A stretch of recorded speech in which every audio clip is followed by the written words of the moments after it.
Good morning. Before we start, we are going to have a prayer. In the name of the Father, the Son, and the Holy Spirit, Amen.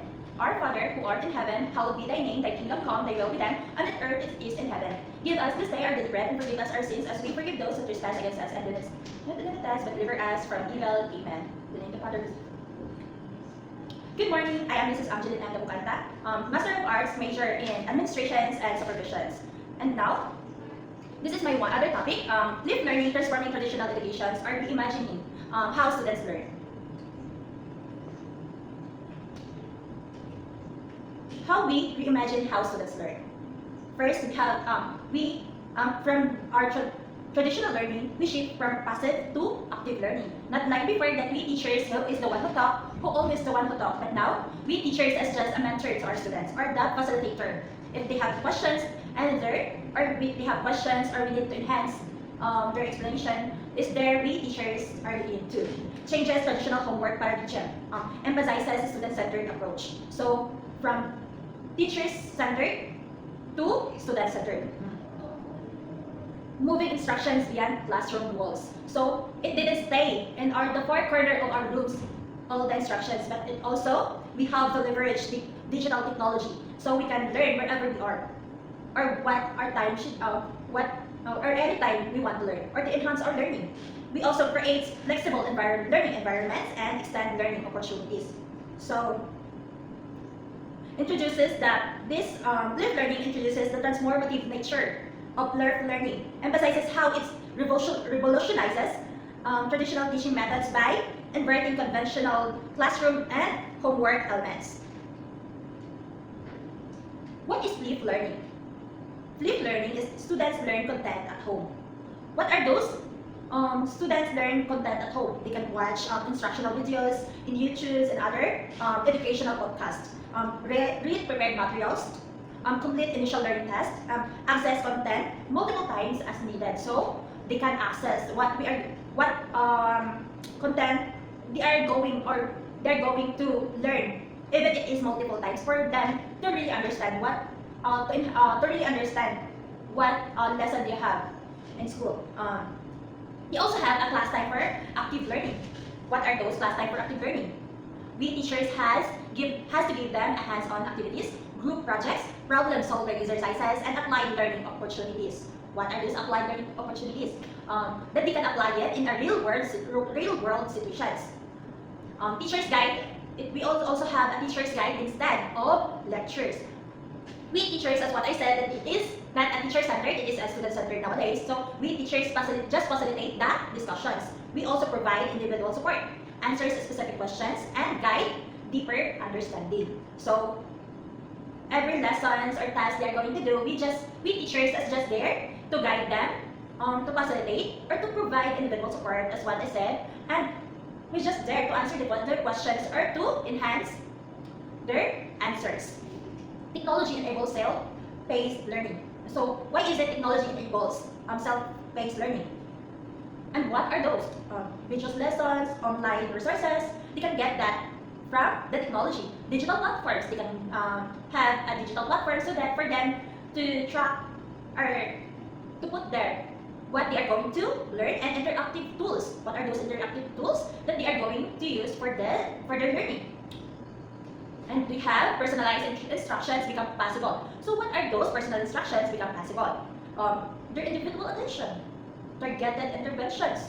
As what we teachers know what interventions we are going to do in each of our students, because we know teachers that all students is not the same.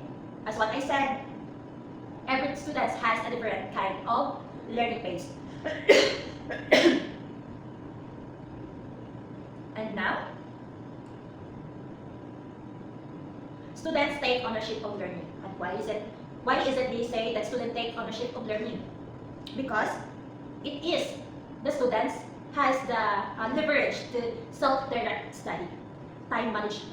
They can also have their time management skills, independent thinking. It also enhances this independency in thinking of what they are going to do, what they should do, and their learning strategies.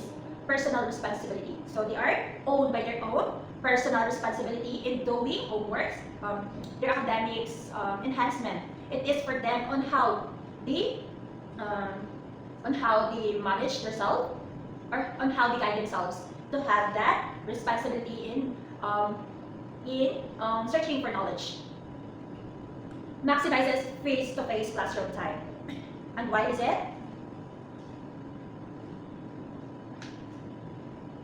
More interaction. Why is it maximizes face-to-face classroom time? And what should be the teacher should do about it? The teacher must have more interactions with the students, deeper discussions. We teachers and students have practical applications, and also the students are making to have a collaborative work with their co-students.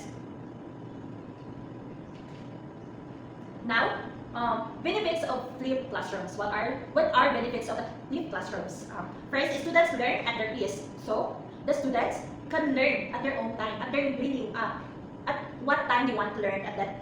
Like review content as needed. They can review it anytime, anywhere they want to. Pause and rewind instructions. So from through flipped learning, they can pause or forward, rewind it, or anything as long as they want to. Take detailed notes. They can make detailed notes and also process information thoroughly. So by this flipped learning, they can process their learning thoroughly, or they can analyze it thoroughly. There are experiments. We can make it in our own pace or in our own environment where they wanted to make, not just before in our traditional way. We just do it in our classroom or in the laboratory of our school, but now we can make it anywhere. So we also have project work we can do it anywhere. Skill practice, real world application. So through these flipped learnings, we can apply it or the lessons or what we can apply it, what we want to learn in our real life situations.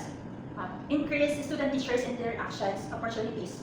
So why it is told that flipped classrooms increase student-teachers interaction opportunities. It has a one-on-one guidance with the teachers and students. Small group discussions, immediate feedback if the teachers or the students saw something about you that you need to work on. Personalized supports.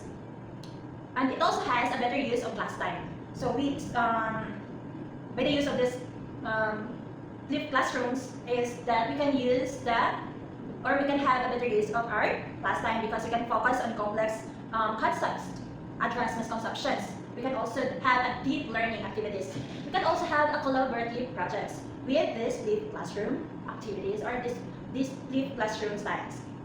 So we can also have supports different learning styles like this one because some learners is visual learners, auditory learners, kinesthetic learners, reading and writing preferences. So by this learning style, the students can support their own learning styles and their own pace, in their own learning pace. So also the parents can monitor learning. So by this learning style, the teachers can monitor what their students learning. They can access to the materials to what are their students are doing. Track the progress of their students. They can also track it. Support learning. So the parents can support their students or their sons or daughters learning based or because they can also the parents can also teach the students because they know what the students are learning of because of the technology nowadays. So understand curriculum. So the teachers can also understand the curriculum of the students that they are going to study. So absent students stay on track. So even though our students are absent in the class, they can also learn it in their own house. So they can access missed content, continue learning. So maintain progress also. They can easily catch up because of our technology nowadays.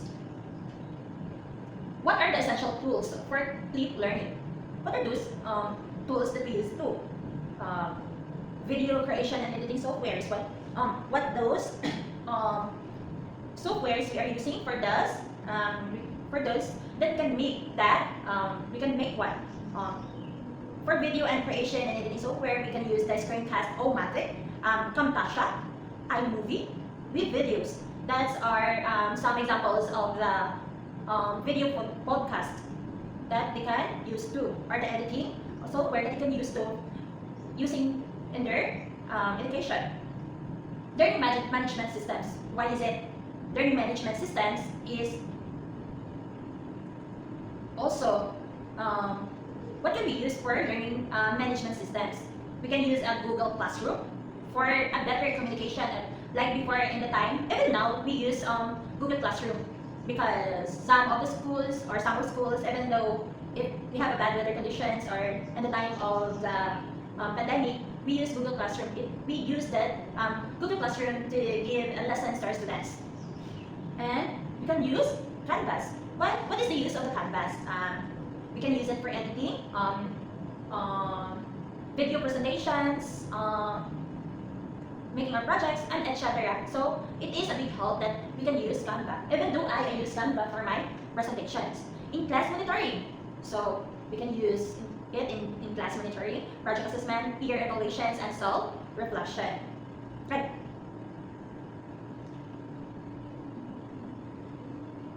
Model.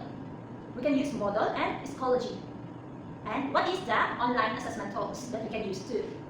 We can use Kahoot, quizzes, Google Forms, and Microsoft Forms for them to give our assessments to our students. What are the digital content platforms that we can use to for our student learning? Yes, we can provide them YouTube, or you can go to YouTube, Edpuzzle, Khan Academy, Teacher YouTube, and so more that you can use to enhance your knowledge. Screen recording applications. What are these screen recording applications that you can use so that you can rewatch, rehear, or rewind, forward your knowledge, or if you want to relearn it in your own pace. So it is a Loom, a Screencastify, OBS Studio, explaining everything. So you can use that screen recording applications. And other is the interactive presentation tools. What are those interactive presentation tools that we can use in our teaching? It is the Socrative, Pool Everywhere, Clickers, Padlet. Some of us teachers use Padlets so that we can easily get our students' response. Now we have the implementation steps. What are implementations that we teachers that we are going to do for us? Now we have a create engaging video content. We teachers should make a creative video content for our students to ignite their learning. So keep videos under. We teachers should make videos, learn videos, or educational videos under 10 minutes. Include visual aids. Use clear explanation. It is important to us teachers to have a clear explanation at every lessons we have tackled. So incorporate examples. So every some examples we are given to our students should be incorporated to our lessons. For them, not to be shallow in depth, or not to ignite more questions to their students. Design active learning activities. And what are those design active learning activities? What we teachers should going to do for the students to have a learning activities. We teachers should give them group activities, problem-based learning, hands-on experiments, and also discussion activities, so that we can ignite their learning ignite or active their learning activities. And the third one is prepare in class exercises. So what we teachers are going to do to prepare in class exercises? We have a collaborative work, practice problems, applications, activities, and assessment tasks. We should prepare that for that our students have so that we can test our students' knowledge. So we also have set clear students' expectations. What are we? How we teachers going to set their students' expectations, so that the students would know what we are going, so that they are know what are future plans for their lessons. So we teachers should have video viewing schedules, participation requirements, assessment criteria, and learning objectives. We teachers should implement that to our students so that they'll know or they'll track what they are going to do. Establish completion checkpoints. What are those checkpoints that they are going to complete? Pre-class quizzes, entry tickets, progress monitoring, and completion tracking. So that are some of the students that need to complete for their checkpoints. Monitor student progress regularly. We teachers should monitor what are their progress, and every day, every quarter, or every end of the school year. And what are those? Track the reviews, check understandings, assessment data, and participation rates. So from that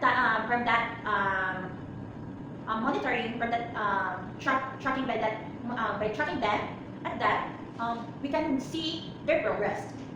Adjust based on feedback. Why is it important to us teachers to adjust based on the feedback? Because it is important to know the student and input learning, especially in their learning outcomes and technical issues.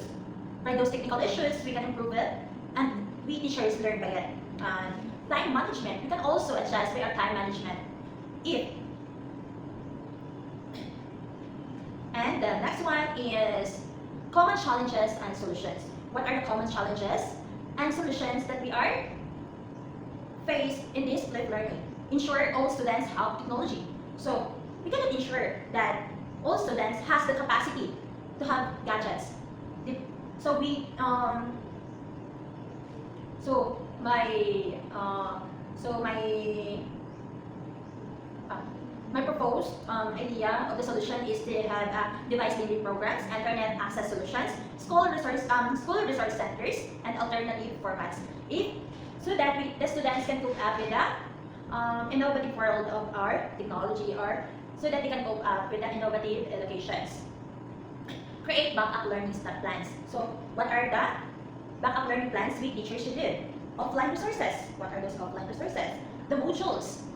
You can give them modules, assignments, so that they can cope up with the lessons. Alternative assignments, paper-based options, and flexible deadlines. Monitor video viewing conclusions. What are those? Embedded questions, viewing analytics, discussion requirements, note-taking checks. And what are those note-taking checks? Address students' resistance initially. So if the students is resistance, we have clear benefits explanations, gradual implementations, students' success stories, and regulations are regular encouragement to our students. If they have an students' resistance, so we teachers has regularly encouraged them. And also, because the students just there, it is dependent as teachers on how we motivate them. Support struggling learners effectively. And what is those? And what are those? That we can support our struggling learners. We can have an additional resources for them, one-by-one help or one-on-one help to the students who not easily cope up with the lessons.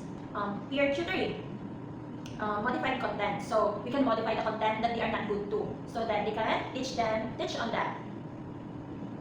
Maintain consistent content quality. And how we teachers maintain the consistent content quality. We have our regular reviews, technical checks, content updates. So it should be updated in the innovative world of our education. Quality standards. So we teachers should maintain the standard quality of our lessons. Balance workload for teachers.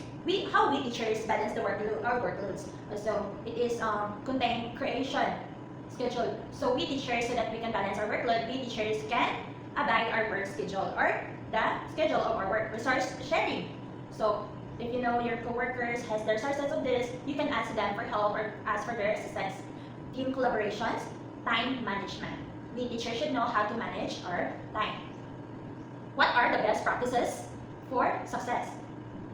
Keep videos short and focused. Why is it keeping videos short and focused? Because we know that our students are easily bored. So we should make a 5 to 10 minute segments of our lessons. Single concept focus.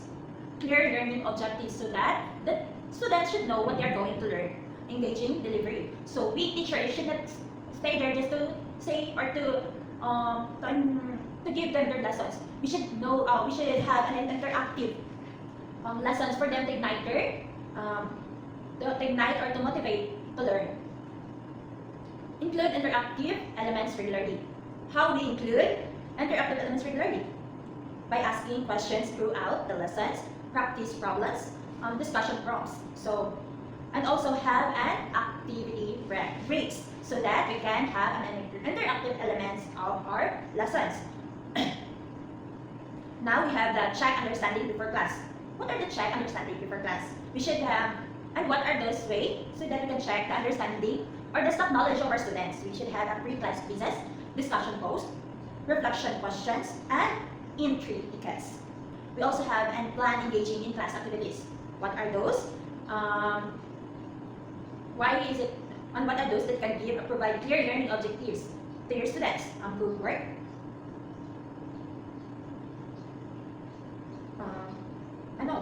provide clear learning objectives of your students is that written expectations, the written expectations, success criteria, the learning goals that you're setting out, and that's the way that you can give or that you can provide a clear learning objectives.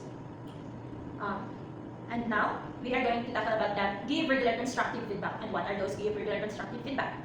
Individual comments. The individual comments of your students, subordinates, mentors, or whatsoever that you belong to the administrators. Group discussion, progress updates, improvement suggestions. And the last one is the foster collaborative learning environment. What is the foster collaborative learning environment?